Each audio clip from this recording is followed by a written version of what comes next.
basta't nagkasakit, sana naman hindi na masyado silang mahirapan at hindi sila natatakot pumunta sa ospital para magpagamot dahil mahal ang gamot, mahal magpatingin, mahal magpa-confine.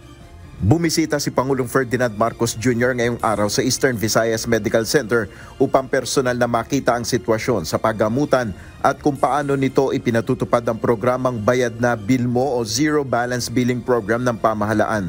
Base sa kanyang obserbasyon, kontento naman ang Pangulo sa sitwasyon sa loob ng naturang ospital, partikular na ang pagpapatupad ng nasabing libreng gamutan sa mga ospital ng Department of Health.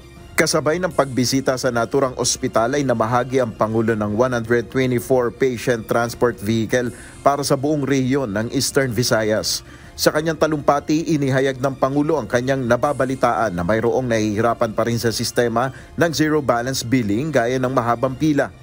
Ayon kay Pangulong Marcos, nais niyang masolusyonan agad ang mga hamon na ito. Tetestingin namin yung sistema ng zero billing. Dahil meron kaming naririnig na mahabang pila, na mahirap pa rin.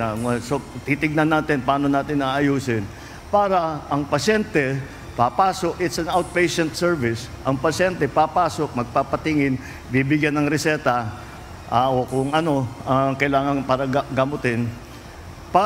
Pagkatapos ng konsultasyon, pupunta siya sa pharmacy, pwede na siyang bumili. Yung reseta, may credit yun. Binigyan din ni Pangulong Marcos na nais niyang palakasin ang healthcare system ng bansa kasunod na nangyaring COVID-19 pandemic kung saan marami anyang natutunan ng bansa. Kaugnay nito nangako si PBBM na magbibigay ng second round ng mga ambulansya sa kada munisipalidad at syudad.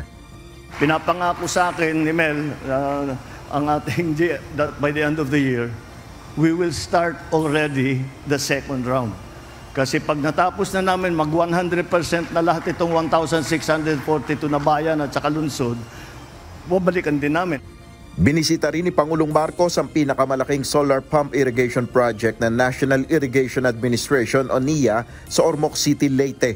Ang 100 million peso project ay may kakayahang magbigay ng irigasyon sa 100 hektarya ng bukirin. Pagtugon naman ito ng Pangulo sa kanyang pangako na gawing moderno ang irrigation system ng bansa.